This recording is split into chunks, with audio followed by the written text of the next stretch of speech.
Did you know that your own ego is constantly manipulating you every second of every day? So, universal laws are laws that are just bound to the universe, okay? They're not human laws and that you can bend and break or go against. It's like gravity, okay? One of the universal laws is complete oneness. Everything, everyone is all one. But our egos don't necessarily like that because it doesn't give them control. In order for our egos to feel empowered, there has to be polarity. So with our ego, we start to conceptualize things as right and wrong, good and bad, black and white, different, separate, okay? When really nothing is truly separate. But that doesn't matter. Things are only separate in the 3D, aka the third dimensional realm. Okay. So, what does it mean when your ego manipulates you?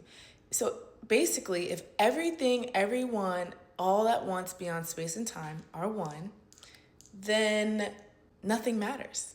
So there's no purpose, there's no value to anything or anyone.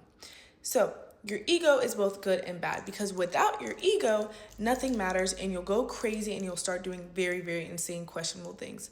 This is why when people start taking psychedelics, as I was saying, this is why when people take psychedelics, they literally start getting so like zenned out because you basically have an ego death, okay? And when your ego dies, you realize that time isn't real. All human things, concepts, rules, meanings aren't real, and really nothing matters. So you do need an ego to an extent if you want to live a good life while you're here on earth because it can get pretty dark. Like if you feel like there's no meaning to life, you like, why do you want to be here? So everything on earth, you give it value, you give it meaning. Angel numbers, signs, messages, politics, religion, all of these things, we give it meaning, okay?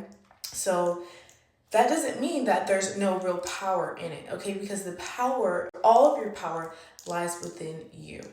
And we talk about your perception and how your perception is formed, okay? For perception, your perception is the way that you see life. I've said before that there can be parts of reality that are completely invisible because you're not perceiving them, literally. And a very simple example is you start saying, I want to buy a red car. Now there's red cars everywhere. Were the red cars already there? Yes. Are there other cars there? Yes, but all you're seeing are the red cars. That is a great example of perception. Now, back to the ego. Since everything's all one, okay, there is inherently no right or wrong, or good or bad, evil, good. Like, I know that's a little saddening to hear, but it's just not. You know what I mean? It's like